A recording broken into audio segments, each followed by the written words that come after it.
এই তুই কি বলতে চাচ্ছিস? আমার দোষ? দাঁড়া, আজই একটা বিয়ে করে আসবো, তোকে 1 মাসের মধ্যে বাচ্চা দেখাবো। আরে জামাই বাবাজি কোথায় চললি? আজ এত বছর বিয়ে করেছি, আপনার মেয়ের কোনো বাচ্চা কাচ্চা হলো না। এই টাকাগুলো ধরুন, আজের মধ্যে একটা মেয়ে দেখে দিন, আমি বিয়ে করবো। এত টাকা হাতছাড়া করা যাবে না, কিন্তু মেয়ে পাই কোথায়? আইডিয়া, আমার বউকে সাজিয়ে বিয়ে দিয়ে দেবো। আরে কি হলো শ্বশুর মশাই, কি ভাবছেন? মেয়ে পেলেন? পেয়েছি মানে অপরূপ সুন্দরী, কিন্তু একটা শর্ত আছে। কি শর্ত? বিয়ে করে বউ ঘরে এনে তারপর মুখ দেখতে হবে।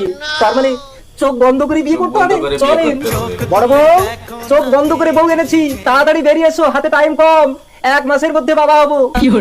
তোমার চোখ বন্ধ চোখে আর কি বউ এনেছো দেখি।